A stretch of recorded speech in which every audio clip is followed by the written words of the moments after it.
कितनी अच्छी बात कही है कि श्रावक भी अपने 5 व्रतों में, अणुव्रतों में वृद्धि करने के लिए प्रतिदिन सामायिक करें। सामायिक का मतलब हम लोग माला समझ लेते हैं, सामायिक का मतलब स्वाध्याय समझ लेते हैं, किताबों को नहीं स्वयं को पढ़ना है। कि वास्तव में हम लोग रोज पढ़ते हैं, पापी स्थिन दुरात्मना जड़ दिया माया बिना लोभिना राग द्वेष मली मसीन मनसा दुष्कर्म निर्मितम। कहते भगवान मैंने घर में रहते हुए राग द्वेष के बिना, परिवार में बहुत अधिक निमित्त मिलते हैं राग द्वेष के, तो कह दिया राग द्वेष परिवार में व्यापार करना पड़ता है, आरंभ करना पड़ता है, उद्योग करना पड़ता है, और इस सब में ग्रस्त में पाप हो ही जाते हैं। इसलिए कह दिया कि वो अपने अणुव्रतों को, कह दिया व्रतों को परिपूर्ण करने के लिए, अणुव्रत हैं उन्हें महाव्रत रूप करने के लिए प्रतिदिन अपनी सामायिक को बढ़ाए, और नहीं तो कम से कम 2 टाइम सामायिक तो अवश्य करें। क्यों करें? क्योंकि व्रतों की वृद्धि होगी तो परिणामों में विशुद्धि आएगी। आप स्वस्ति पाठ में भी पढ़ते हैं कि भगवान मैंने भाव को शुद्ध करने के लिए द्रव्य आलंबन लिया है। जिस प्रकार से कि छोटा बच्चा होता है तो उसे खिलौनों के माध्यम से माँ बहलाती है, लेकिन बड़ा होकर उसे खिलौने व्यर्थ हो जाते हैं। इसी प्रकार से जब तक शुद्धोपयोग नहीं प्राप्त हुआ तब तक शुभोपयोग रूप खिलौने से खोलो, तब तक पुण्य आश्रव करो, क्योंकि पाप का फल तो नरक है और पुण्य के माध्यम से स्वर्ग के सुख तो पा सकते हो। क्योंकि कहते हैं अव्रती होकर नरक में जाना ठीक नहीं है, बल्कि व्रतों के माध्यम से स्वर्ग में जाना श्रेष्ठ है। और हम पढ़ लेते हैं रोज कि पापी हूँ, दुरात्मा हूँ और नीच हूँ, ऐसा हूँ, लोभी हूँ, मायावी हूँ, क्रोधी हूँ, मानी हूँ, और भगवान ये सब मैंने बहुत पाप किए हैं। कब तक करते रहेंगे ऐसा? कब तक कहते रहेंगे? इसीलिए कहा सामायिक वो है समय है जो संसार को नहीं दिया जाता है, स्वयं को दिया जाता है। सामायिक वो है जिस समय अपने आप का अवलोकन किया जाता है। सामायिक वो है जो समय का सदुपयोग किया जाता है। सामायिक वो है जो स्वयं को ऊपर की ओर ले जाया जाता है, अपने पापों से हटाकर पुण्य में प्रवृत्ति होती है। और एक दिन होता है कि सामायिक से ही सामायिक छेदोपस्थापना परिहार विशुद्धि और आगे चलकर यथाख्यात जैसे चारित्र को प्राप्त करते हैं। लेकिन सबसे पहले सीढ़ी कौन सी बताई है? सामायिक बताई है, क्योंकि सामायिक में समता परिणाम आता है, राग द्वेष से निवृत्ति होती है। जिन परिणामों से कलुषता आती है उनका हमको शोधन करना चाहिए। हम क्रोध पर, जिसने क्रोध दिलाया उस पर क्रोध करते हैं, लेकिन यदि सामायिक सच्ची होगी तो ये सोचेंगे कि ये तो निमित्त था। निमित्त तो कोई भी बन सकता था, निमित्त कोई भी बन सकता था, कभी भी बन सकता था। आपने देखा जब तक आपको निमित्त अचेतन नजर आता तब तक आपको कोई क्रोध नहीं आता है।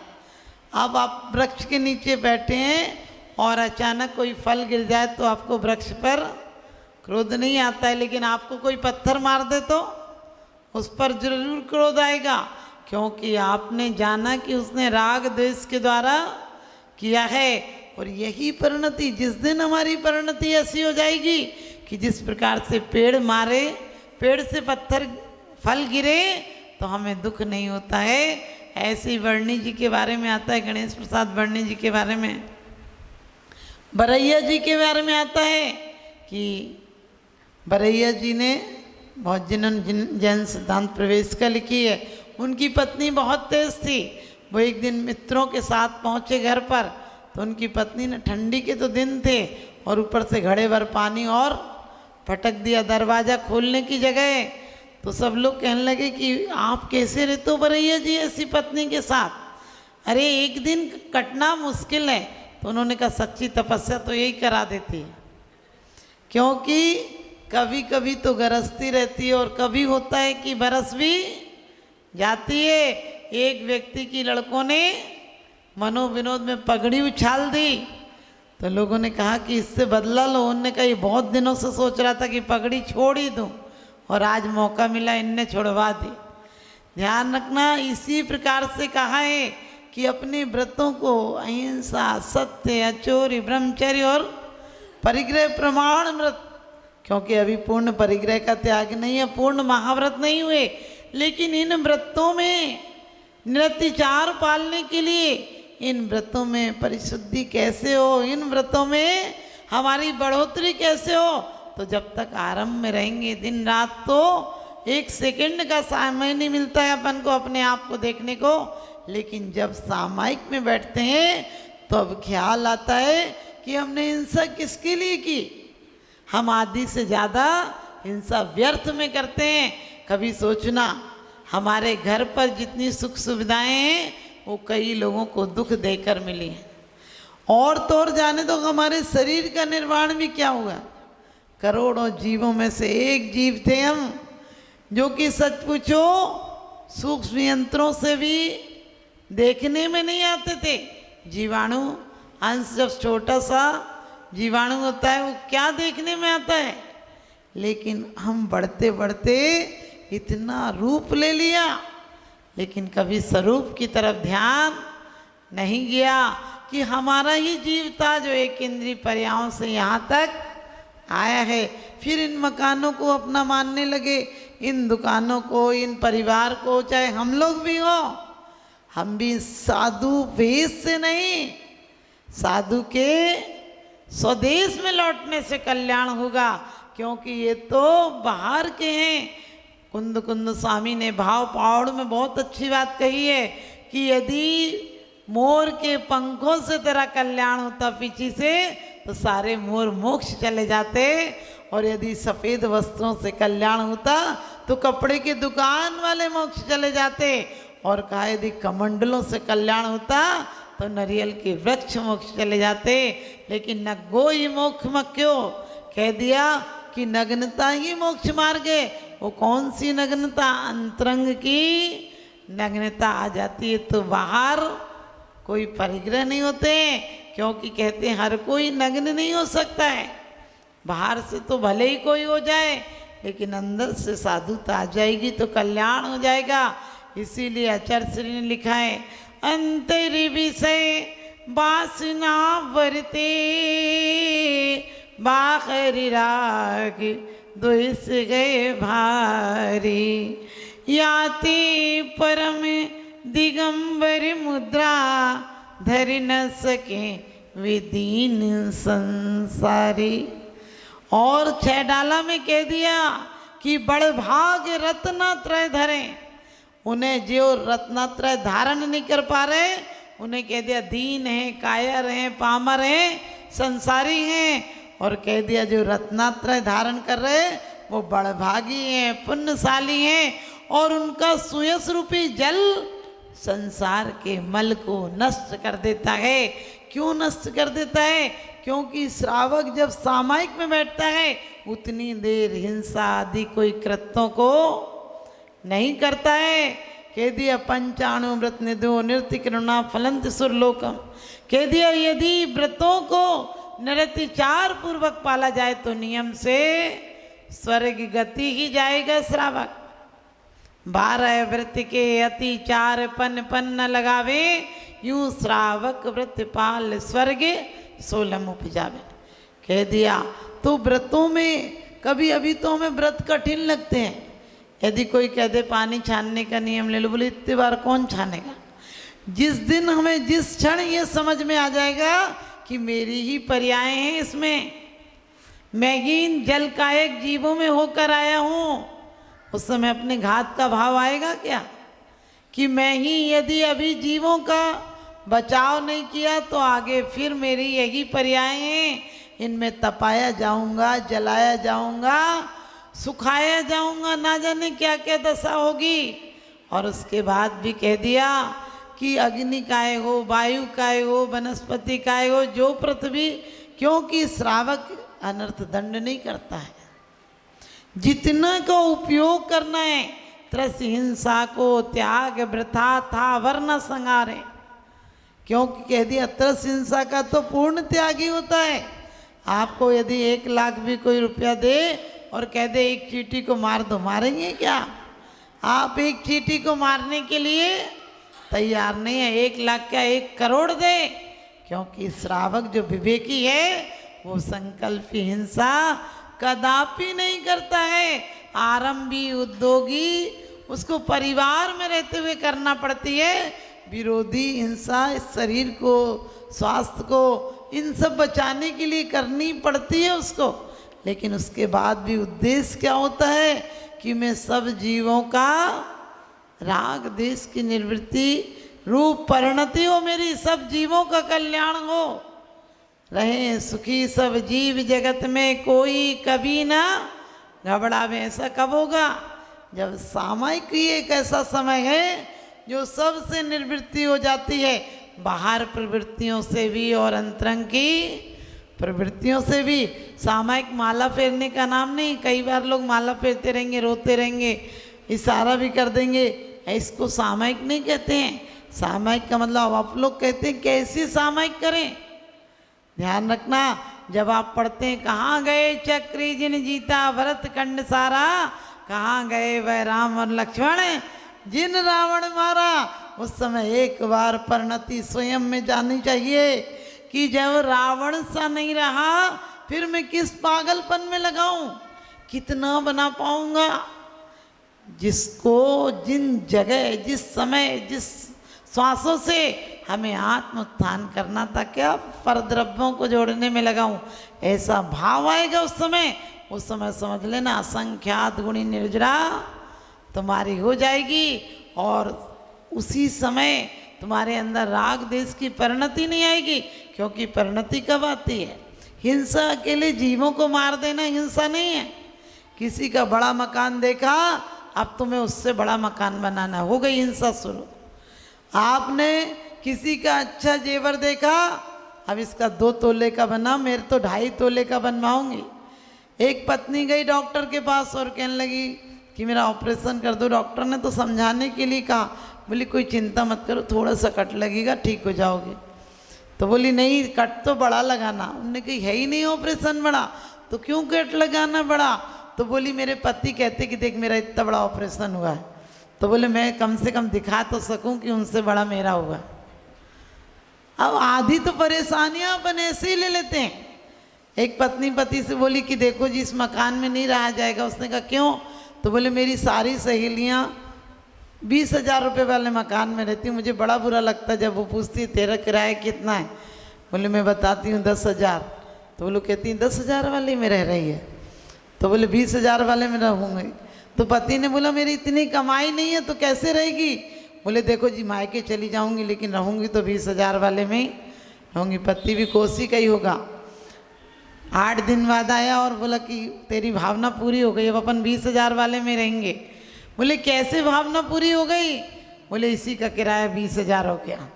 पत्नी बोली तब तो अच्छा है, बताने में अच्छा लगेगा। आप समझ गए, बताने में अच्छा लगेगा। हम आधी जिंदगी को सिर्फ बताने के लिए, दिखाने के लिए, लोग क्या कहेंगे इसके लिए अपने आप को परेशान किए। और इस भव में नहीं परेशान किए, अगले भव में भी परेशान ही होंगे। ज्ञानी जीव तो 23 घंटे इस देह की नौकरी करता है, लेकिन कम से कम 45 मिनट के लिए, चाहे ये हो ओस बूंद ज्यों गले धूप में बांजलि पानी, छिन छिन यौवन छीन होते क्या समझे प्राणी। कितने भी ब्यूटी पार्लर में जाना, अच्छी से अच्छी क्रीमें लगाना, एक दिन तो बुढ़ापा झांकी जाएगा। चेहरे से नहीं झांकेगा तो अंतरंग शक्ति से झांक जाएगा। तुम्हारी शिथिलता आनी है और मौत के लिए लाख उपाय करो। चाहे मकान बनवाओ, चाहे बैंक बैलेंस करो, चाहे बीमा करवाओ, चाहे कुछ भी करवाओ, मेडिकल करवाओ, लेकिन एक दिन तो मौत सारे बीमा बेकार कर जाएगी, एक दिन लेकर जाएगी। और क्योंकि हम रोज पढ़ते हैं ओस बूंद ज्यों गले धूप में बांजलि पानी, छिन छिन यौवन छीन होते क्या समझे प्राणी। तू कब समझेगा? गाते गाते मर जाएगा क्या? अरे एक दिन जाता है, समझो इस अनमोल पर्याय का। ये चिंतामणि रत्न से भी अनमोल थी।